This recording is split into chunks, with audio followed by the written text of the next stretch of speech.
The Gateway brings you the day's news from the St. Louis region and across Missouri.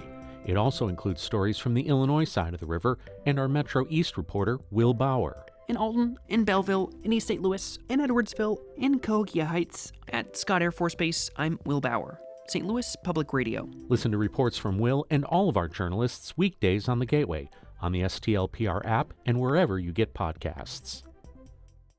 After weeks working in committee and behind the scenes, Senator Bill Eigel's tax overhaul legislation got relatively quick passage in the General Assembly's upper chamber.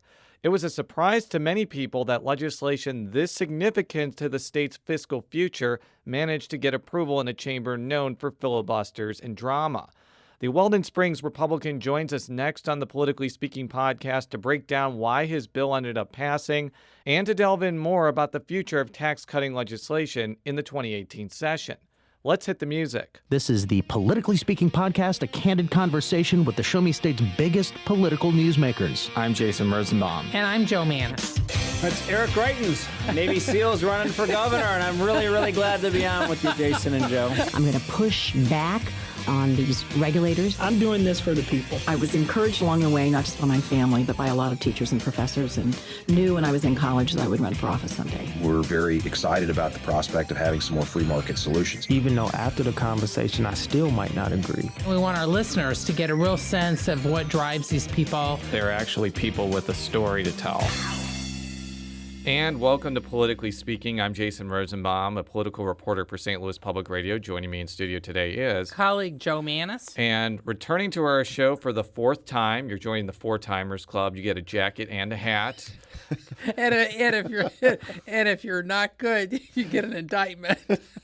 Our Four Timers Club has kind of a rough history. With that in mind, our guest today is Bill Eigel, State Senator. For the 23rd District, which takes in a portion of St. Charles County, basically. The eastern half of St. Charles County, yes. The beautiful half. That's right. The western half is unseanly. I'm teasing. I don't know about that, but I certainly am partial to the eastern half. I'm teasing. Senator Bob Onder, your district is just fine. I actually asked you to be on the show before your tax cut bill passed in very quick fashion this week. Initially passed. It still has to go through final passage. So I just want to thank myself for having the foresight to have you on, because we're going to be talking about that, and we're also going to be talking about the governor's situation. But before we get into the reaction to the passage of your bill, I want you to go and walk us through what is actually in the bill, sure, piece by piece. Sure. So there's two main points and takeaways that I would say about Senate Bill 617. That's the Missouri Economic Relief Act. First, this is going to be the largest tax cut in the history of the state of Missouri. It's going to reduce the top rate from 5.9, where it is today, down to 4.45% when it's fully phased in a few years. We are doing some things in the bill to help pay for some of those cuts. We're adjusting some of our corporate rules. We're allowing for additional taxes to be collected on out-of-state corporations that have found way to skirt Missouri income tax law. And we have adjusted some of the deductions on the individual side, most notably the federal income tax deduction for high-income earners. So we have a lot of paid-fors in there, and as has been getting a lot of press this week, we also increased the fuel tax by 8 cents. Now, the fuel tax increase kind of leads me into the second part of the bill, which is this has become also a major infrastructure spending bill. Because of the increase to the fuel tax, it'll put about $2.5 billion into our roads and bridges over the next 10 years. Now, I think I don't know if I've been on this show or others in recent past where I've often been an opponent of raising the fuel tax. And as a standalone measure, I'm still an opponent of raising the fuel tax. But I think in this case, as part of a broader overall tax reform measure that lowers the tax burden on Missouri taxpayers, I'm supportive. The cost of what we're going to be doing with respect to the fuel tax is about $250 million a year. But the cuts, when fully phased in, represent about $1.2 billion in income tax cuts. So I think that's a great trade for And is it 8 cents or 10 cents? It's 8 cents, but we do allow for a CPI adjustment for a few years. Okay. I wanted to make It was that clear. 10 cents. It was 10 cents in a previous version. When we brought it back out onto the floor this week, we amended it down to 8 cents and limited the CPI. We took that step after I took the temperature of some of the members of the body when it first came out on the floor. Now, I want to make something. I want to ask a question before we get into the details. From talking with you earlier in the year, I don't think you ever claimed that even the original version of this was quote unquote revenue neutral. You clearly had some things aimed at making it less costly, but because the governor's plan claimed to be revenue neutral, I don't think you were ever claiming that. This is going to cost general revenue some money, even with the increases in the fuel tax. How much? Is that correct, first of all? So when we talked last time, I think we were on version 4 or 5 of the bill. And when I described the bill in that format, that was correct. There was a hit, a cost to general revenue. In the version that we have today, I think that in the short term, it is general revenue neutral. I think the cost is actually about $8 million, which is as close as you can get to zero in the scope of a $28 billion budget. But over the long term? Over the long term, when it's phased in, there are additional triggers that will go into effect, but they'll only go into effect if revenues have increased by a certain amount in the year prior. So, for example, what that means is there are 4 more 0.1 triggers to the income tax rate that would go in the next time in any year in which we had $150 million more in revenue the year prior. The cost of that 0.1 trigger is about $85 million. So you're taking an $85 million cut if you've gotten at least $150 million more. The idea behind that is, are you cutting? Yes, you are cutting because you're cutting future revenue growth, but the increase that you have to see before you get that cut pays for that cut moving forward. Now, is that increase in addition to the increases that is needed for the phase-in of the current tax cut that is still being phased in? No, this bill completely how shall I say this? The previous 509, which was the original tax cut, would have been 0.1 cuts down to 5.5%. This bill takes the income tax rate in the first year down to 5.25% and then allows for additional triggers to take it down further. So you won't have a scenario where you're having 0.2 of a. Yeah, well, that's what I want to know. So that you don't have to hit 2 triggers. No, we don't have to hit 2 triggers. We hit each year. There's a trigger for if you have $150 million more each year, you get 0.1 off the tax cut, just like what we have now. Yes. And there is a trigger relative to the Quill decision at the Supreme Court in the event that we're able to start collecting much more internet sales tax than we have before. So, yeah, in fact, the internet sales. I'm sorry, Jason, but the internet sales tax is kind of a big deal. So, because right now the state doesn't really get much from it, does it? I mean, is it pretty much cooperative?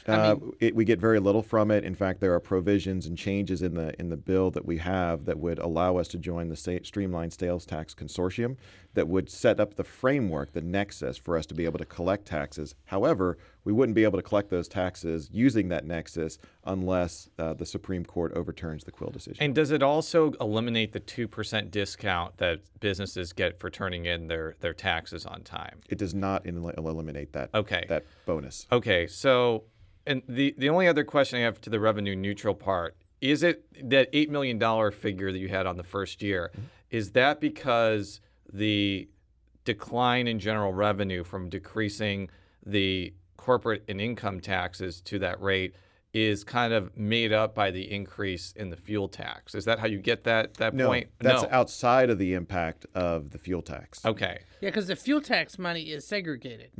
So if once you add the fuel tax, the short-term number will actually be slightly positive. Right. So what we're seeing over the long term is once those additional cuts are phased in, that's where you truly see the cuts to future revenue. Okay. So that's where in the scope of the bill, we've crafted something that can be revenue neutral in the short term, but still is a cut as we move forward over the next 5 years. So, and before we get to the reaction to this, there's been kind of some assumption that the governor's tax plan has been completely cast aside by people like you and also Speaker Pro Tem Elijah Har's plan. But it seems like some elements of his plan, for example, the streamlined sales tax or cutting the corporate and income taxes, are actually pretty similar. It seems like there does seem to be some elements that the governor wants that are in this plan. There are also things the governor didn't particularly like the increase for the gas tax that are in it. Is it kind of sort of a mixed of ideas, so to speak, between the legislature and the governor here? I certainly think most of the elements in the bill right now were originally a part of one tax bill or another. It could have been my bill, it could have been Senator Koenig's bill, it could have been Senator Searfoy's bill, which was the governor's plan. There is one item in particular, and that's the corporate apportionment language that we did take from the governor's bill. So there are things from the governor's bill that we incorporated into what we have before the body now. Certainly, there are some things that we didn't take from the governor's bill. And like you said, I know he's not a big fan of the fuel tax, just like I haven't been. But when you have an opportunity to lower the tax burden on Missouri taxpayers, I think you take it.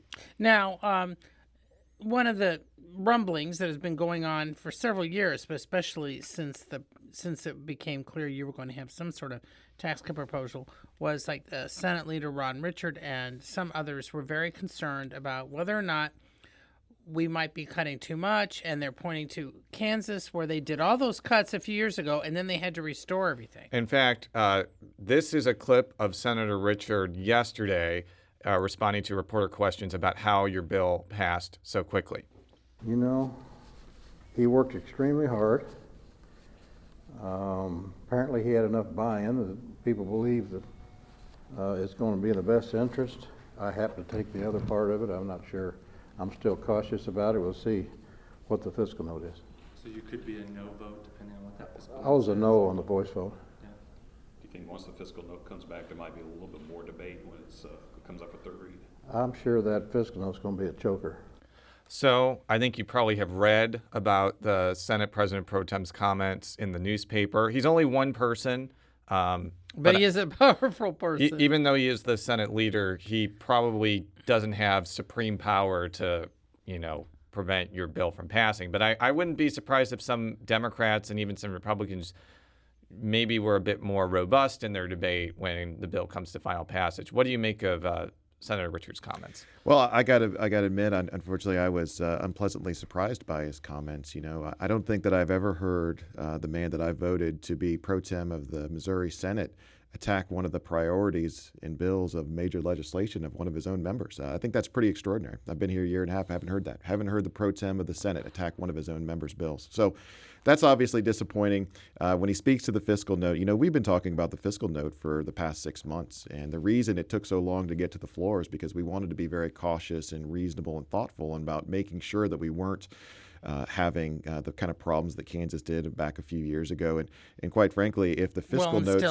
Kansas still has. I mean, the fallout. And quite frankly, if those concerns weren't addressed, this bill wouldn't have made it out of committee.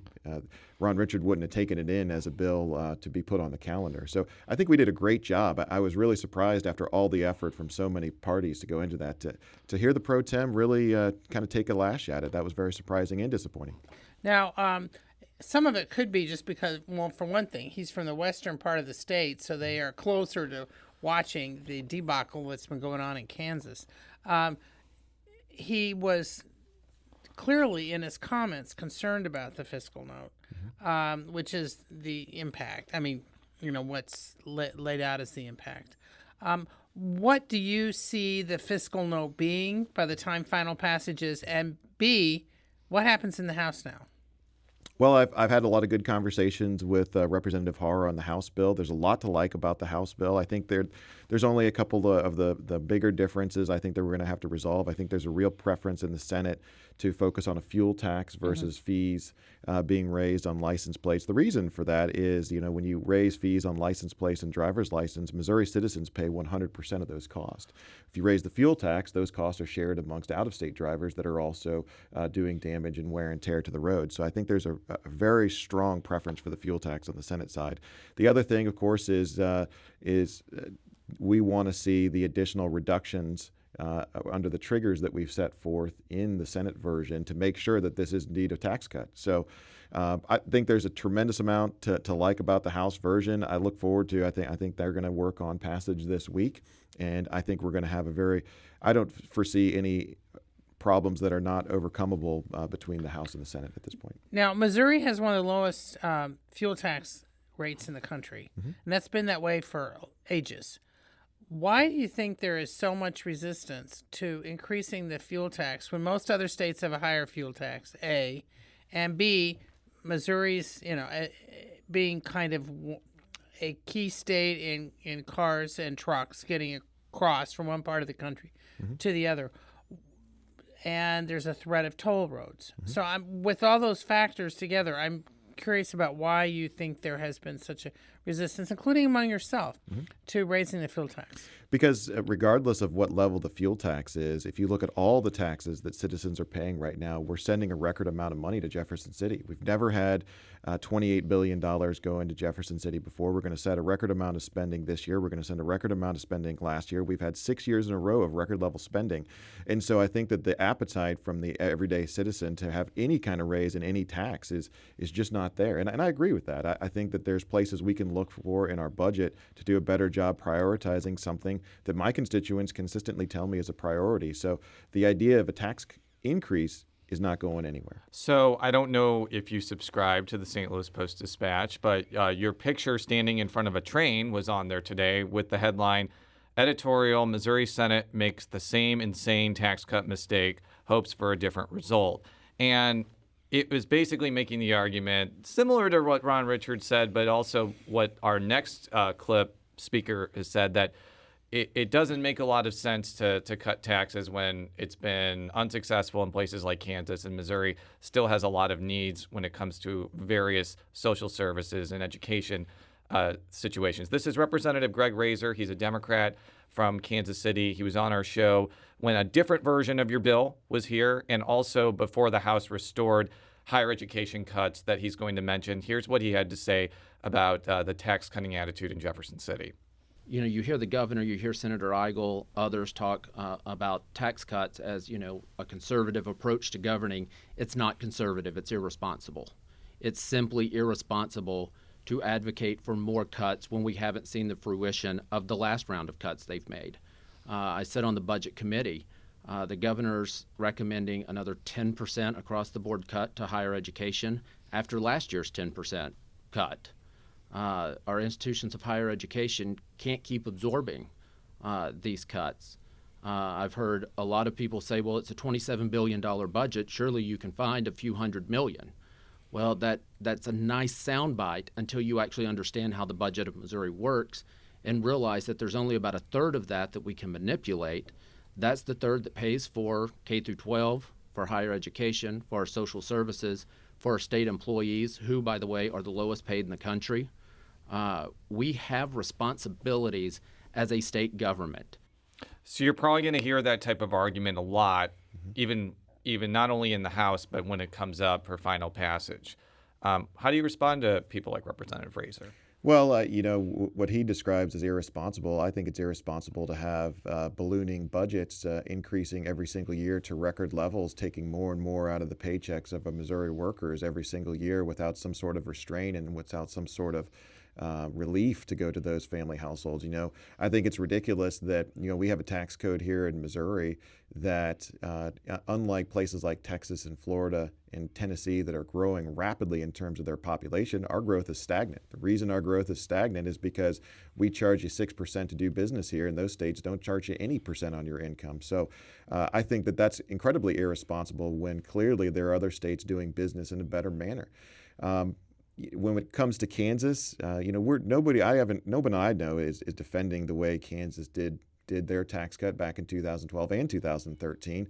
But I tell you, there are a lot of states that have cut their income taxes since then and have learned the lessons that are still ongoing over in Kansas. If you look at Arkansas and Indiana and North Carolina, Iowa's taken a look at income taxes this year. New York State has cut their income taxes. So I think states are coming to the realization that moving away from the income tax is the way to spur growth in their state. And if you spur growth in your state, that's going to raise far more tax dollars in the long term than spending more money that I think is spent a lot of times inefficiently. Now, just playing devil's advocate, and in the case of spurring growth, does it become sort of a larger situation of the problems that St. Louis County has, where you have all these municipalities that offer tax breaks to get businesses, and basically what they're doing, they're crossing city lines. They're basically not that much extra business, they're just shifting around. So do you run into that nationally where it's not necessarily more business, but business moving from one state to another? I mean, how do you Well, I think respond to that there's a difference between corporate welfare, which is trying to develop policies that benefit one or a few particular businesses at the cost of all the others, and then setting an economic environment that applies to everyone, which is what I'm talking about doing for tax policy. You're right. We have one of the largest corporate welfare engines in the entire country, and we're trying to incentivize a lot of firms to move here, but it doesn't work. Look at our population; it's not growing. But if you look at states that have created a economic policy that affects everyone in their tax code, Texas, Nevada, Washington State, these are states that create a good environment for everyone, which spurs people to want to move there. And when people move there with their jobs and their businesses and their investments and their entrepreneurial skills, that's what spurs growth. And when you spur growth, more tax revenues is the natural product of that. So this was probably I don't want to say a rare policy interjection in this session, because there have been other instances where there's been major policy debates. But you and I both know that the dominant thing that's been occurring has been the uncertainty over the governor and his future. Now, this, as we've talked about with other shows, the Senate doesn't have a direct role in whether the governor stays or goes. Until further down the road. Until further down the road. If he does get impeached, you get to pick the eminent jurists that end up trying him. But clearly, there has been some tension between the Senate and the governor when it comes to appointments, and I think that's where the flashpoint has been. So just generally, what have you made of this entire situation and how it's affected legislative business? Because while there has been progress on things like tax cuts and even on vexing issues like utilities as well, it seems like when it comes to appointments to very important boards and commissions, that's where the governor's political and legal woes have made an impact. Well, let me agree with something that Ron Richard said yesterday at his press conference, and that is the ship of state in the legislature is sailing right along. I agree with that wholeheartedly. I think we've been able to work through more bills at this point than we did all of last year. And so from that perspective, the governor and his troubles have really not affected the work that we're trying to do. We've gotten a major tax bill. We've gotten to move to this point, we've gotten a utilities bill over the finish line. We've gotten a lot of the priorities of the members over the finish line, and I expect more big things to come. So, part of the reason, unfortunately, I've always encouraged the governor to do more to build bridges with the legislature, and the fact that we're so disconnected and independent from him right now because he hasn't done that, I think, has sort of insulated us from some of his troubles, but it's also lessened the role of the governor, which I'm not sure is necessarily a good thing either. So my hope is that he's going to find a way to begin reaching out to legislators and building those bridges, because you're right, the tensions, this is not a coincidental effect that we see every now and then. And as far as the tension with the Senate, it seems to be an ongoing thing. And regardless of what happens to him with regards to these scandals, I'd like to see him do a better job building relationships inside the Missouri Senate. I think he's going to find his remaining years in office very difficult if he can't make simple outreaches to the people that ultimately want to help his agenda. Now, there's several commissions that are either short members or there's been controversy over the members because he pushed people off, put people on that agreed with him, particular viewpoints. And so you've got, the higher ed board, you've got the Veterans Commission, and now, this is for junkies, but that's what our podcast is about, the Missouri Ethics Commission, which governs spending and a lot of other stuff dealing with campaigns in the state, where they can't really enforce anything because they now are short. They don't have a quorum. And by the way, it's DESE. It's the State Board of Education. But continue. Sorry, but so how? Are you hearing any names being floated? Or do you think the governor is just going to leave, let's say, the Ethics Commission hobbled, and here we are in an election year? He's not on the ballot, but a lot of other people are on this year. No, I think we need more engagement from the governor. The governor called me about a month and a half ago and promised that he was going to work with me on tax reform to make sure we get a tax cut for the Missouri people. Haven't heard from him since. the examples that you just gave with respect to all the boards and commission, the Board of Education, these are yet more examples where normally a Republican governor with supermajorities in both legislatures ought to have a pretty straightforward time getting these boards filled. It amazes me, and I think it amazes a lot of my colleagues in the Senate, that he hasn't been able to find a way to work with people on his own party. And again, that points to the fact that these are the results of his non-efforts to really build bridges over in the Missouri Senate. My door is always open for the governor. And that would be true whether it's a Republican governor or a Democrat governor. My door is always open. The people of my district sent me down to Jefferson City to work with this governor. I have tried repeatedly to reach out to the governor's office. He hasn't been responsive to that, and certainly that's frustrating. And I think that's frustration that's been felt across my colleagues in the Senate and the House. But that can end right now if he would accept some of those relationships. Now, there's been some instances, though, where he's kept boards and commissions vacant on purpose. One of them is the Missouri Housing Development Commission, primarily because they don't have a quorum right now, and that means there's really no possible way to reverse the state low-income housing tax credit freeze that occurred in December. I'm going to play a clip now from Jason Crowell, who is one of the people that engineered that very controversial move. And he's reacting to when the Senate basically prevented the governor from appointing people to the board during the session. The whole issue of Missouri housing development and state, not federal, there's a difference between state and federal LIHTC, was settled in December. This game's already over. So, I mean, as I said publicly at the time, the reason I resigned and went off in December, my work was done.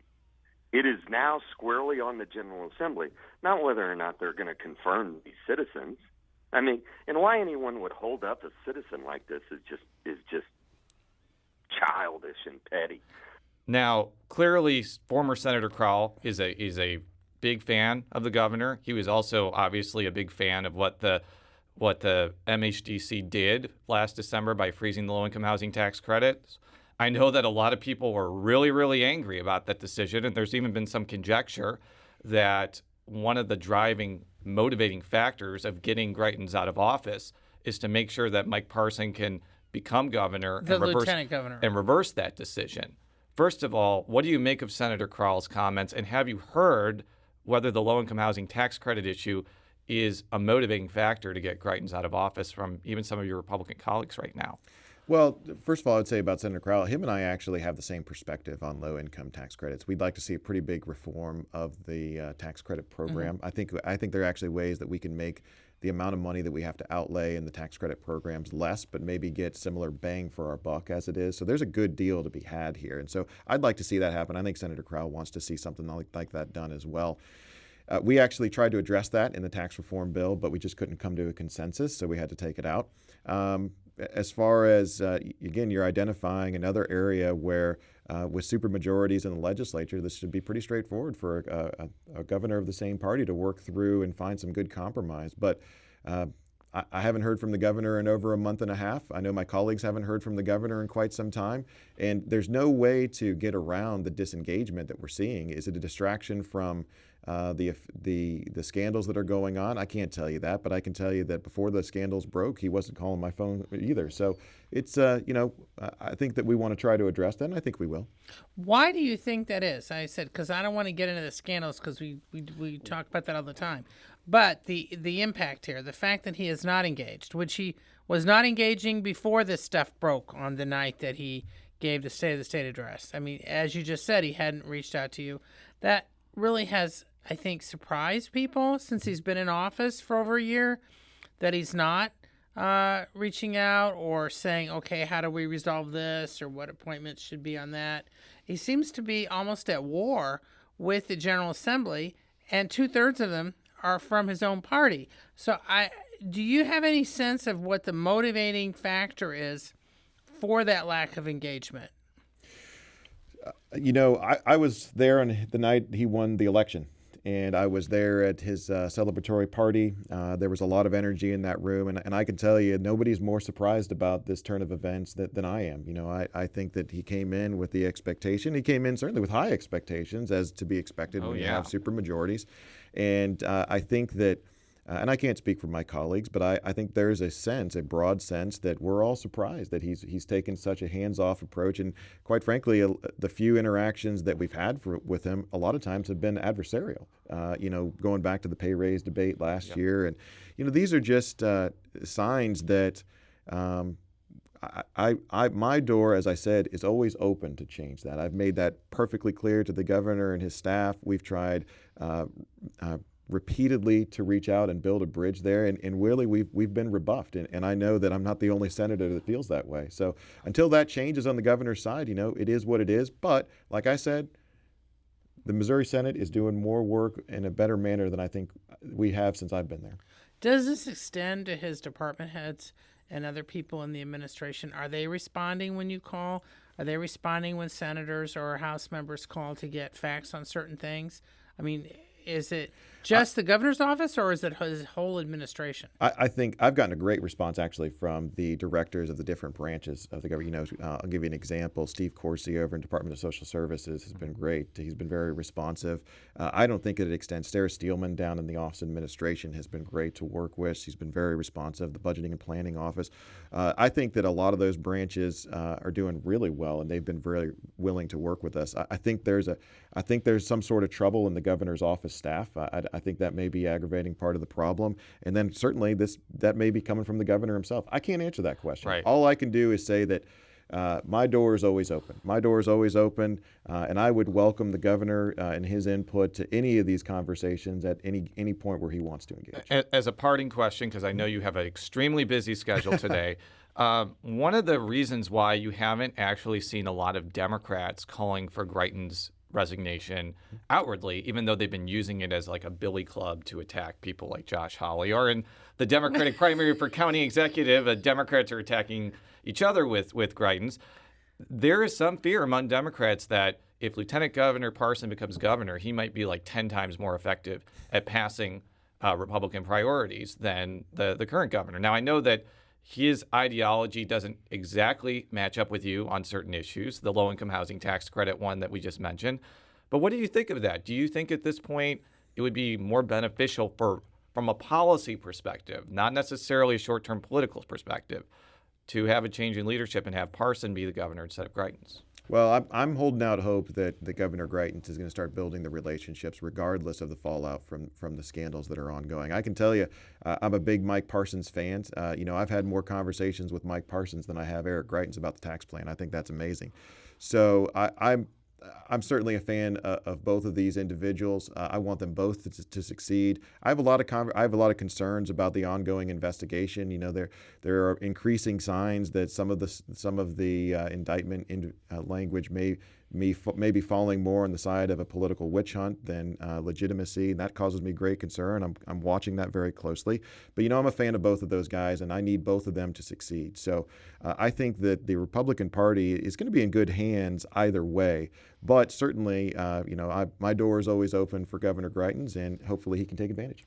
Well, we just want to thank you for squeezing us into your busy schedule. I'm really glad, though, we were able to talk about your tax cut at length and in some detail, even though we could have probably talked about this for 70 minutes instead of 32. I think it's sometimes good to go into depth in these things rather than just do sound Well, that's the point of the podcast. So how can people follow you on Twitter or any other parts of the World Wide Web? Sure. I'm at Bill Eigel on Twitter, and you can reach my Facebook page at Bill Eigel on Facebook. That's where I'm always on my Facebook page. I'm always trying to do updates on the Facebook page. Thanks again for having me this morning, and look forward to coming on the show again. For the 5th time, Joe, how can people follow you on Twitter? Okay, J Mannies. It's JMANNIES. And you can follow me on Twitter at J Rosenbaum. Read all of our stories at stlpublicradio.org. I'm Jason Rosenbaum, and I am letting everybody who's listening to this show know affirmatively that you will succeed. Have a great week, everybody. I guess I'm gonna say Craig Mack with perfect timing. You won't be around next year. My rap's too severe, kicking mad flavor in your ear. Here comes the brand new flavor in your ear. Time for new flavor in your ear. I'm kicking new flavor in your ear. Max, brand new flavor in your ear. Craig Mack, 1,000 degrees. You'll be on your knees and you'll be burning, begging, please. Brother, freeze. Man's indisputed and deep-rooted. Folks smoke that leaves your brains. If you have a smart speaker, you have access to the entire world of NPR and St. Louis Public Radio. All the latest news and all the captivating stories. Activate our voices with yours by telling your smart speaker to play St. Louis Public Radio.